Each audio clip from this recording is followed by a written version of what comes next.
कधीच नाही चुकणार तुमचे फेवरेट टीव्ही शोज झी5 सोबत, तेही एकदम फ्री। जर तुम्ही अचानक बाईसाहेबांची वागणं बदललं, त्यांच्याबरोबर चिडचिड केली, राग केला तर काय होईल? रुपाली बाईसाहेबांना संशय येईल, ते सावध होतील। आणि जर का रुपाली बाईसाहेब सावध झाल्या तर त्या सगळ्यात आधी पंचपेटिकेतली चौथी पेटी शोधण्याचा पूर्ण प्रयत्न करणार।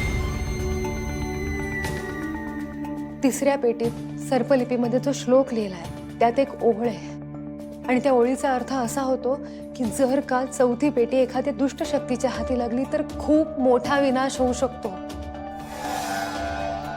साहेब, आपला पराभव होईल। रुपाली बाईसाहेबांमधला विरोचक आणखी शक्तिशाली बनेल। आणि हे सगळं जर का होऊ द्यायचं नसेल तर आता आपल्या हातात फक्त एकच गोष्ट आहे।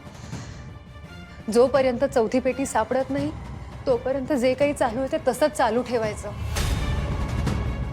रुपाली बाईसाहेबांना संशय येईल, त्या सावध होतील असं काहीही करायचं नाही।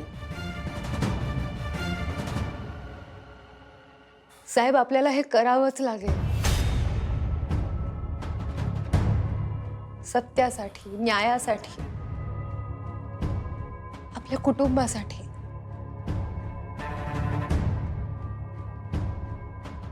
ममता मावशींसाठी आणि सगळ्यात महत्त्वाचं म्हणजे देवी आईचं कार्य पूर्ण करण्यासाठी। पण म्हणजे काय करायचं नीता? पुन्हा त्या बाईशी खोटं वागून मला तिची काळजी असं दाखवून तिला घरातून बाहेर पडू द्यायचं नाही, हो ना? तर आपण ती बाई ऐकेल का माझं? जर रुपाली बाईसाहेब घराबाहेर पडल्या तर मी किंवा इंद्राणी आत्या त्यांच्या सोबत राहण्याचा प्रयत्न करू। मला माहिती आहे साहेब, हे सगळं तुमच्यासाठी खूप कठीण आहे, पण अशक्य नाही आहे। रुपाली बाईसाहेबांना त्या दुष्ट शक्तीला जर का थांबवायचं असेल तर आपल्याला हे करावंच लागेल।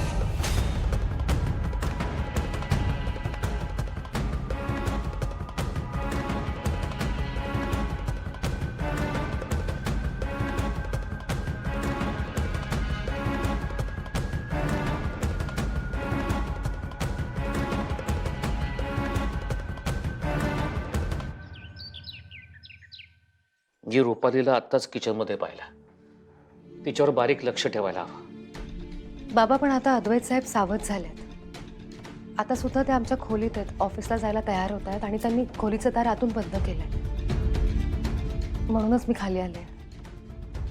मला नाही वाटत रुपाली इतक्यात पुन्हा काही करायचा प्रयत्न करेल, पण तरी लक्ष ठेवायला हवंच। अद्वैत तयार होतो, मी निघतो ऑफिसला जायला। बाबा, एक सांगायचं होतं तुम्हाला। बोल ना। अद्वैत साहेबांवर मृत्यूचं संकट कुठून ओढवणार आहे आपल्याला माहिती आहे, त्यामुळे ते घरात असताना मी त्यांची पूर्ण काळजी घेते आणि शिवाय घरात इतरही आहेत त्यांची काळजी घ्यायला। पण जेव्हा अद्वैत साहेब ऑफिसमध्ये असतात ना किंवा साईटवर असतात तेव्हा तुम्ही जपा हा त्यांना। तू निश्चिंत राहा, माझा तोच प्रयत्न असतो। अद्वैत ज्या साईटवरती असेल तिथेच मी माझ्या मीटिंग्स प्लॅन करतो। आपल्याला एक गोष्ट लक्षात ठेवायला हवी, आपण तिघं आणि अद्वैत वगळता घरातल्या इतर कुणालाही रुपालीचं हे सत्य कळता कामा नये। ती विरोचक आहे आणि तिचं उद्दिष्ट साध्य करण्यासाठी ती काहीही करू शकते। सर्वसामान्य माणसासाठी तिचं हे विरोचक असणं सामान्य नाही। म्हणून आपण शांत बसायचं का? शांत बसू मी? कधी कधी असं वाटतं ना की सरळ जवान त्या रुपालीचा का धरावा। माझ्या अद्वैतच्या जीवावर उठली ती। असं काहीही करायचं नाही। आपल्यासाठी महत्वाचं होतं अद्वैतला रुपालीचं सत्य कळणं आणि देवी आईच्या कृपेने आपण त्यात यशस्वी झालोय। नाहीतर किती काळ आपण विवंचनित होतो की अद्वैतला रुपालीचं सत्य कधी कळणार। हो बाबा, आता अद्वैत साहेबांना सत्य कळलंय, त्यामुळे आता फक्त आपण त्यांना जपायचंय।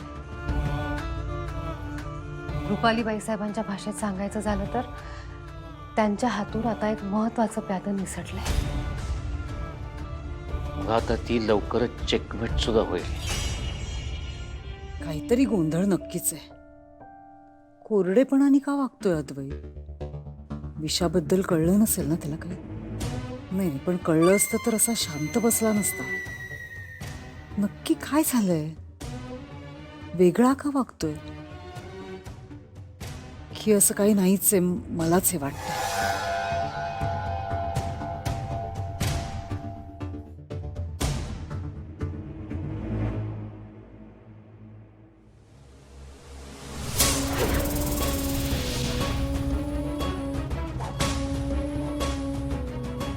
या सगळ्याचा सूक्ष्मोक्ष लावायचा असेल ना तर अद्वैतची परीक्षाच घ्यायला हवी.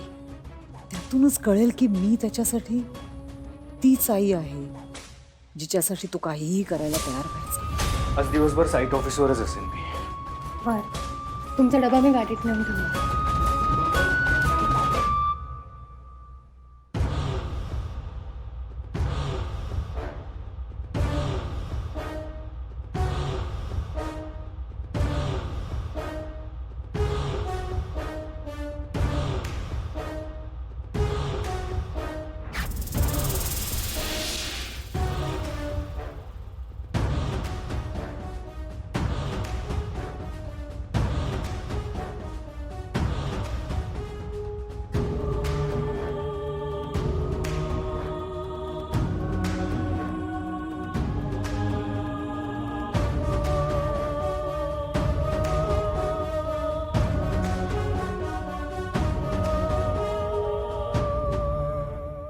गुड मॉर्निंग आजी. Good morning Adi. Good morning Netra. पोहे? तुझ्यासाठी पोहे केलेत ब्रेकफास्ट का. मग आज एक प्लेट मी एक्स्ट्राच खाईन. देते. इंद्राणी बस, पोहे देते सगळ्यांना.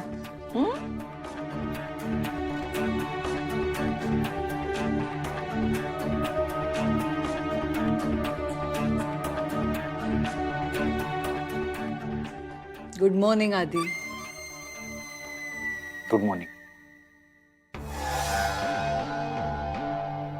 मी देते ना. तुम्ही बसा, मी वाटते. बर दे.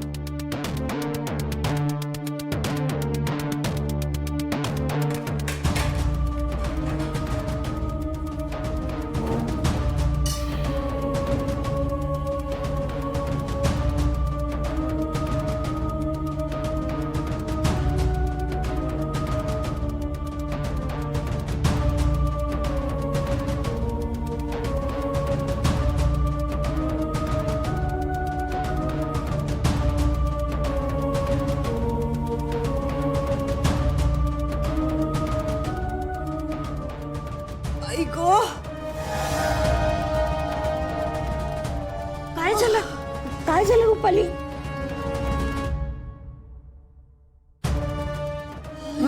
काय होतंय? जरा डोक्यात चक्कर आल्यासारखं होत आहे. नेत्रा जरा पाणी आण ग लवकर. झी 5 ॲप डाउनलोड करा आणि पहा सर्व एपिसोड्स एकदम फ्री.